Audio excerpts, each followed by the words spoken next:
రెండో విషయం ఏంటి అని అంటే కనుక ఎవరికైతే అంటే మగ సంతానం లేదో హ్మ్. వాళ్ళు కూడా కాలసర్పదోష పరిహారం చేయించుకుంటే ఏమవుతుందంటే మగ సంతానం కలిగి వంశం అభివృద్ధి కావడానికి అభివృద్ధి తోడ్పడుతూ ఉంటుంది. అందుకే నాగపంచమి రోజున ఈ మధ్య కాలంలో మీరు చూస్తే గనక ఏ ఇంట్లోనైతే తరచూ ఆడపిల్లలే పుడుతున్నారు.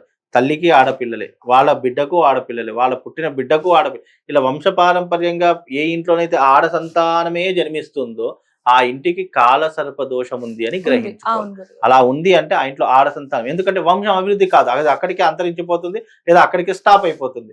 కాబట్టి నీ జీవితంలో నీ వంశం అభివృద్ధి జరగాలంటే మెయిన్‌గా సర్పాలను పూజించాలి. సర్పాలను పూజించడం వల్ల ఏమవుతుందంటే కాలం మనకు సహకరిస్తుంది. మన జీవితం ముందరికి వెళ్తూ ఉంటుంది. మన జీవితంలో మనుగడ ముందరికెళ్తుంది. మనం ఏ పని చేసినా కూడా అందులో విజయం సాధిస్తాము. అలాగే మన జీవితంలో ఎప్పుడూ కూడా కరువు కాటకాలు లేకుండా, ఎప్పుడు కూడా ఆనందంగా, సంతోషంగా ఉండడానికి ఈ యొక్క విధానం కూడా మన జీవితంలో ఒక భాగము అని తెలియజేయడానికే మనము పాములను పూజించడం వల్ల అది వాటికి ఏదో జరుగుతుంది లేదంటే పాములను పూజించడం వల్ల పుణ్యం వస్తుంది అని కాదు. నీ జీవితాన్ని ఉద్ధరింపజేసుకోవడానికి నువ్వు పాముల్ని పూజించాలి. లేదంటే పుట్టలను పూజించాలి అని ఎందుకు చెప్తామంటే, నీ జీవితము, నీ మనుగడ ముందుకు సాగడానికే ఇలాంటి పరమ పవిత్రమైనటువంటి రోజులొస్తాయి. అందుకే మన శాస్త్రంలో Mother's Day, Father's Day, Lovers' Day ఇవన్నీ ఎలాగైతే పెట్టారో అలాగే అంటే నాగ జాతికి కూడా ఒక పరమ పవిత్రమైనటువంటి రోజు రోజు ఉందంటే ఉంది అని. ఇది నాగపంచమి రోజు. కనుక ఈ నాగపంచమి రోజున ఎవరైతే సర్పాలను పూజిస్తారో, పుట్టలకు వెళ్లి పాలు పోస్తారో, అవన్నీ మనము వేరే వాళ్ళు చూస్తే మూర్ఖత్వము, లేదు అంటే చాదస్తము ఇలా ఎన్నో రకాలైన మాటలు అంటూ ఉంటాం.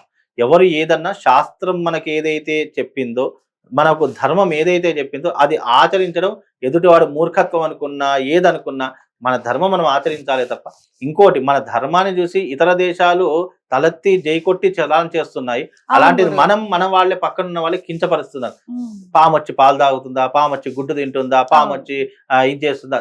నువ్వు పాములకక్కడ నీకున్నటువంటి దైవిక పరమైనటువంటి ఒక శక్తికి నువ్వు పూజిస్తున్నావు అంతే తప్ప, నువ్వు పామొచ్చి పాలు తాగుతుందా? గుడ్డు తింటుందా? లేదంటే ఈ పుట్టను పూజిస్తే మనకేమొస్తుంది? మనకు అనేది కాదు. కొన్నిటికి లాజిక్స్ ఉండవు. నమ్మాలంతే. ఇప్పుడు ప్రతి ఒక్కదానికి లాజిక్ కావాలి అని అనుకుంటే కొన్ని అద్భుతమైనటువంటి దేవాలయాలున్నాయి. మరి అప్పటి కాలంలో ఏ టెక్నాలజీ లేకుండా ఇంత గొప్పగా ఎలా అవును. కట్టారు అనేటటువంటి లాజిక్స్ ఉండవు. ఆ కాలంలో అలా ఉంది కట్టేశారు. దానికి లాజిక్ వెతుక్కుంటూ కూర్చుంటే మనకు కాలం ముందరికి వెళ్ళదు. ఈ కాలంలో ఇల్లు కట్టాలంటే ఇటుక, సిమెంట్ ఉండాల్సిందే. అవును. అలాంటిది ఆ కాలంలో ఇవేవి లేకుండా రాయి ఏమి మీద రాయి పెట్టి రాయి మీద కట్టారు రాయి అంటే పెట్టి అలాగే కొన్ని శిల్పాలు చూస్తే అమ్మా అవును. ఇప్పుడు ఇంత టెక్నాలజీ పెరిగింది కదా! ఇప్పుడు తంజావూరు శిల్పాలు గానివ్వండి, అవును. లేదా బృహదీశ్వర ఆలయం అనుకోండి, ఇలా కొన్ని దేవాలయాలున్నాయి. అవి ఏ టెక్నాలజీ లేకుండా, ఏ ఏ రకమైనటువంటి కంప్యూటర్ నాలెడ్జ్ లేకుండా అంత గొప్పగా కట్టారు. పూరి జగన్నాథ స్వామి అవును. దేవుడి యొక్క ఆలయము, అలాగే బృహదీశ్వర ఆలయము, ఇలా చెప్పుకుంటూ పోతే కొన్ని లక్షల దేవాలయాలున్నాయి. ఏ టెక్నాలజీ లేకుండా ఎలా కట్టారు? అలా కట్టేసారు అంతే. వాటికి లాజిక్‌లు వెతకద్దు. కాబట్టి ఇలా కొన్ని అనేక రకాలైనటువంటి విధానాలు వాటిని నాగ చవితి రోజున మనము సర్పజాతిని పూజించాలి. అంతే తప్ప అది ఎందుకు పూజించాలి? ఏ రకంగా పూజించాలంటే అప్పుడున్న వాళ్ళకి శాస్త్రం ఖచ్చితంగా శాస్త్రం చెప్తుంది. అవును. చెప్పింది అంటే దాంట్లో తప్పకుండా ఏదో రకమైనటువంటి దైవిక పరమైనటువంటి రహస్యం దాగి ఉంటుంది. దాంతో పాటు సైన్స్ కూడా ఉంది కదా గురుగారు. 100% సైన్స్ అవును. ఇటు ఎప్పుడూ కూడా మీరు గమనించండి. ధర్మము, శాస్త్రం ఏదైనా ఒకటి చెప్పింది అంటే దాని వెనక అనేక కోణాలుంటాయి. అంటే అవును. సైన్సు, శాస్త్రము, సాంప్రదాయము, అలాగే మనం ఆచరించే ఆచారం ఇవన్నిటిని జోడిస్తే అది ధర్మం అవుతుంది.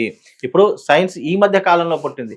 సైన్స్ జాతి పుట్టక వేదం. ముందే అవును. వేదము, శాస్త్రం పుట్టాయి. వేదము, శాస్త్రము ఒకటి చెప్పింది అనంటే అది తప్పకుండా దాన్ని సైన్స్ అనేటట్టు జోడించి మళ్ళీ దాన్ని సైన్స్‌లో కలిపేస్తారు తప్ప, సైన్స్ అనేది వేదంలో కలవదు.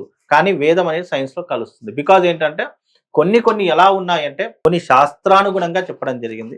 కొన్ని సైన్స్ అంటే ఇప్పుడు తెలవనటువంటి వాడికి అదే సైంటిఫిక్ రీజన్ ఇదిరా ఇప్పుడు చదువుకున్న వాడికి శాస్త్రము గాని, వేదము గాని లేదా శాస్త్రం ఇలా చెప్పారు ఇది మన సాంప్రదాయం అంటే అర్థం కాదు. వానికి అదే సైన్స్ భాషలో చెప్పామనుకోండి అది అర్థం. అదొక ఈజీగా నాలెడ్జ్ అర్థం. ఒక అవును. భాష అంతే. అంటే నీకు ఈ రకంగా చెప్తే అర్థమవుతుంది అని చెప్పడానికే తప్ప ఇక్కడ ఏదైతే వేదము, శాస్త్రము ఇలాంటి కర్మలున్నాయో వీటన్నిటికి అనుసంధానం విలీనమైనటువంటిది సైన్స్ తప్ప, సైన్స్ ఏదో గొప్పగా చేసింది, ఉన్నదాన్నే కనుక్కుంటుందే తప్ప లేని దాన్ని అయితే కనుక్కోదు కదా! అవును. కాబట్టి ఉన్నదాన్ని అర్థం చేసుకోవడానికి సైన్స్ పుట్టిందే తప్ప, సైన్స్ అనేటటువంటిది మనిషి మనుగడకు అర్థం చేసుకోవడానికి, నాలెడ్జ్ పెంచుకోవడానికే తప్ప, ఈ శాస్త్రం ఇది ఎందుకొచ్చింది, ఇలా పెట్టడం తప్పు అనడం అనేది మూర్ఖత్వం.